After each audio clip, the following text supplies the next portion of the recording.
The story opens inside a van on a quiet, easy morning. Ray is behind the wheel, a seasoned DEA agent, riding with his partner Manny. The two are chatting about their kids, unaware of the danger waiting for them later that day. At a local high school, we meet Cody, Ray's teenage son. Their relationship is close but complicated.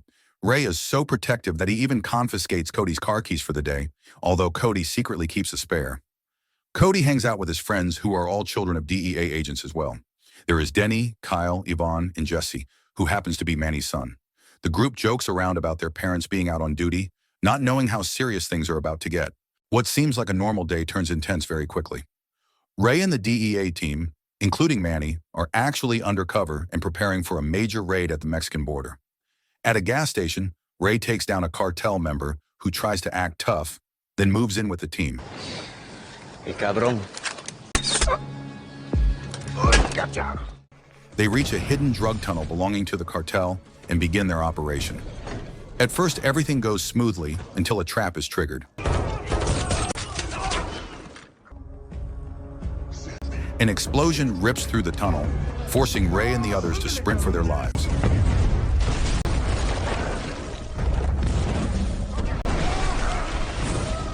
They manage to escape, but in the chaos, Manny is struck by a sniper positioned across the border. Ray tries desperately to save his partner, but Manny does not survive. His death hits the team hard, and with Manny gone, everything begins to spiral. This is Trap House. Back at school, Jesse is called to the office where he receives the devastating news. The entire community feels the loss. Ray returns home with heavy guilt and becomes even more protective of Cody. When Cody comes home late and forgets to reply to Ray's messages, Ray's anxiety spikes. With the situation escalating, Ray forbids him from going out for safety. At Manny's funeral, Ray delivers a heartfelt eulogy, honoring him as a remarkable man, a devoted father, and a role model to everyone around him. Meanwhile, on the cartel's side, the fallout is raging. The boss, Benito, and his mysterious sister, Natalia, are furious. Their operation has been compromised, and they are convinced someone betrayed them. In a brutal display of loyalty, Benito forces one of his men to kill his own cousin just to prove he is not the informant. Back at school, Cody meets a new student, Teresa. She is bright, confident, and quickly becomes his partner in chemistry class. Cody is instantly drawn to her, and the two begin to grow closer. Later that night, the DEA's secret informant meets Ray and the team at a diner. Terrified after Benito's suspicions grow, he begs to quit. As his final piece of intel, he reveals that Benito's sister, Natalia, is in the city, likely under a fake identity. Back at school, Jesse finally opens up to his friends about what he and his mother are going through. The small death benefit from the DEA barely covers anything. His mother is sick, the medical bills keep piling up, and the mortgage is slipping out of reach. They might have to leave town, maybe even move out of the country. Hearing this hits the group hard. Cody and the others feel it is unfair that money seized from the cartel never reaches the families of fallen agents. Cody brings his frustration home, confronting Ray about it, and Ray explains that the department plans to set up a GoFundMe to help Jesse's family. That night, Ray drinks with a colleague while remembering Manny. Grief hangs over him, along with a growing sense of failure as a father. The next morning, Ray is driving Cody when Andre calls. The local police have just cleared out a trap house, a drug dealing spot. Ray decides to swing by and show Cody what one looks like. What Ray thinks is just a quick detour becomes a turning point for Cody. He notices the place is poorly guarded and that stacks of cash are sitting around. A wild idea starts forming in his mind. Later, he secretly snaps photos of information in his father's office, then gathers his closest friends, Denny, Kyle, and Yvonne. Cody pitches a reckless plan to rob the trap house and give the money to Jesse so he and his mother will not lose their home. Kyle and Yvonne hesitate, worried about the danger, but Denny agrees immediately because she has access to her mother's DEA training gear, including vests, masks, gas, and non-lethal weapons. Their fear mixes with loyalty, and eventually the group decides to go through with it. That same night, the DEA informant returns to the diner. Ray and Andre are already there, waiting. Before he can even sit down, a sniper shot takes him out. Ray rushes outside, chases the fleeing shooters, and manages to capture one. In interrogation, the man reveals that Natalia is in the city, hunting for the mole inside the cartel, and plans to eliminate DEA agents and their families. Meanwhile, Cody and his friends gear up with the stolen tactical equipment. Their plan is simple. Get in fast, disable the guard with a taser, grab the cash, then get out. They sneak into the trap house and chaos erupts. Dogs bark, the guard reacts too late, and Denny lands a clean taser shot. Kyle and Cody grab the scattered cash and sprint away before anyone can regroup. Once they are safely out, they count the money. It adds up to only $500. The group looks at each other, half laughing, half defeated. They just risked everything for an amount that cannot even touch Jesse's tuition. Still, the adrenaline is real, and despite the disappointment, they feel a strange sense of accomplishment. Back at the cartel's headquarters, Benito receives word that one of his drug houses has been hit. What confuses him most is the way it happened. The thieves used advanced tactical gear, yet only stole a handful of small bills. It makes no sense, and the uncertainty pushes him deeper into paranoia. Meanwhile, Cody takes Teresa out for lunch. They open up about their families, sharing painful memories that bring them closer. Cody talks about losing his mother to leukemia, and Teresa explains how her father walked out on her and her mom.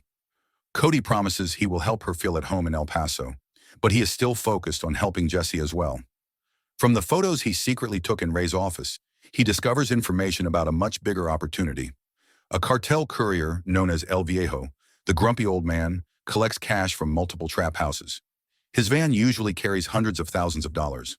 This time, Cody plans something far more elaborate.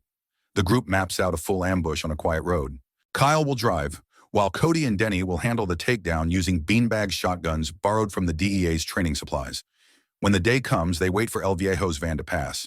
As soon as it slows down, they strike. A smoke bomb blinds the guards, and Cody and Denny fire beanbag rounds until the escorts collapse in pain. No one dies, but the guards are in no shape to fight back. They seize the van and drive it to Cody's grandfather's farm, far from prying eyes. When they finally open the cash crates, they are stunned. The money is stacked high, far more than they ever expected. At the DEA office, El Viejo walks in and surrenders, desperate for protection. He knows Benito will kill him for losing the cash. During questioning, he explains that the robbers fought like trained officers, not cartel rivals. Ray listens carefully, worried that someone inside law enforcement might be involved. Meanwhile, Benito's fury grows. He pressures Natalia to find whoever is responsible. Natalia uses her wide network to investigate DEA personnel, digging into their identities and even their families. The next day, Cody takes Teresa hiking. He opens up even more about his past, and the two grow closer.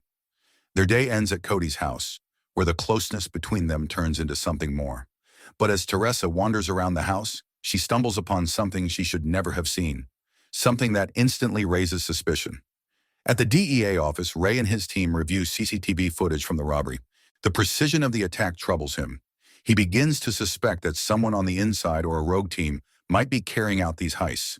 Before he can dig deeper, the team receives a tip about a new cartel tunnel. They rush to the location, but it is a trap. Natalia has set up an array of hidden cameras, capturing clear photos of every DEA agent on scene. Ray's face is unmistakably recorded, giving the cartel exactly what it needs. The money Cody and his friends stole does not stay with them for long. They anonymously donate all of it to Jesse's GoFundMe page, and almost overnight the campaign explodes.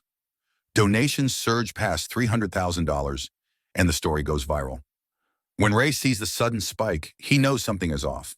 There is no way the fundraiser could grow that fast on its own. While Ray grows suspicious, a new problem appears for the group. As they are hanging out, Cody starts planning yet another robbery, this time not for Jesse's sake, but for themselves. Before the conversation goes any further, Denny suddenly becomes dizzy, vomits, and collapses. She is rushed to the hospital, where doctors discover she has a delayed concussion from the last heist. Cody stays by her side, and in a quiet moment, Denny tells him not to be so hard on Ray. She reminds him that Ray cares deeply about him, and that losing his wife has made him terrified of losing the only family he has left. Meanwhile at home, Ray begins piecing things together. He checks alibis, reviews location data, and notices suspicious patterns that match Cody's movements. Missing equipment, tactical precision, and the sudden GoFundMe jump all start lining up. Ray begins to see a picture he does not want to believe. During this time, Cody gets a call from Teresa. Her mother invites him to dinner, but he turns it down because it clashes with the next robbery he is planning. Instead, Cody offers to host a dinner another time at his own house, with Ray joining them. Cody and Kyle move forward with the new plan. Their target is a cartel beer truck. They wait for a stormy night to strike, thinking the weather will help hide their actions. What they do not know is that Ray and his DEA team are preparing an operation at the exact same location. Cody and Kyle cut the power to the gas station and disable the truck driver. At the same moment, the DEA moves in, triggering chaos. Gunfire erupts, and in the middle of the confusion, Ray spots Cody driving the truck away. Shocked but forced to make a decision, he orders Andre to let the truck escape. At their hiding place, Cody and Kyle make a disturbing discovery. The large beer barrels are not filled with cash, but with drugs worth millions. All they take is a single cartel coin as proof of what they found. Then comes the long-awaited dinner night. Teresa arrives with her mother, and in a shocking reveal, her mother is Natalia. During the meal, Teresa excuses herself, but she is not heading to the bathroom. Instead, she quietly plants listening devices throughout the house. When she reaches Cody's room, she spots the cartel coin he brought home. In that instant, everything clicks. She realizes exactly what Cody has been doing, and the situation becomes far more dangerous than anyone at the table knows. That same night, everything spirals out of control. Natalia and Teresa make their move. Denny is kidnapped straight from her hospital bed, and Teresa uses Denny's phone to contact Cody. She orders him to bring the stolen beer truck to a location she sends. Cody quietly slips out of the house without anyone noticing.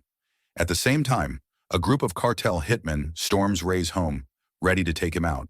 Ray reacts just in time and manages to fight them off, stopping the attackers before they can finish the job. While Cody drives the truck toward the meeting point, Ray and his team begin tracking his phone. Cody arrives at the abandoned spot and tries to bluff, claiming he has rigged the truck with explosives and will blow it up if Denny is not released. His plan barely has time to land before Benito shows up in person. He is certain there is no bomb and orders his men to kill Cody.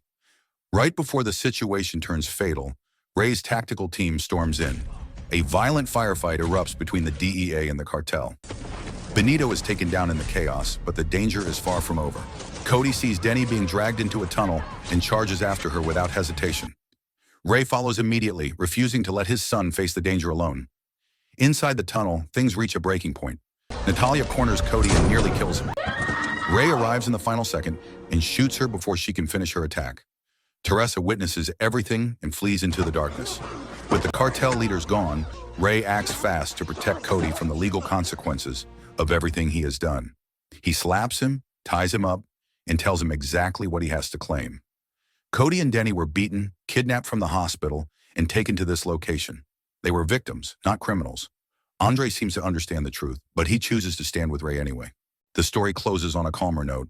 Ray and Cody train together, finally reconnecting after everything they have survived. Teresa steps into the role of cartel boss, inheriting Benito's empire. Jesse and his mother no longer have to move away, thanks to the money that came in. Cody and his friends gather for dinner at Jesse's new house, laughing and enjoying a peaceful moment. But far in the distance, Teresa watches them with cold determination, hinting that this story is not truly over. So the moral of the story is, if your dad works for the DEA, maybe do not start a side hustle robbing cartels with your high school friends, because you will probably end up chased by hitmen, grounded for life, and still only make $500.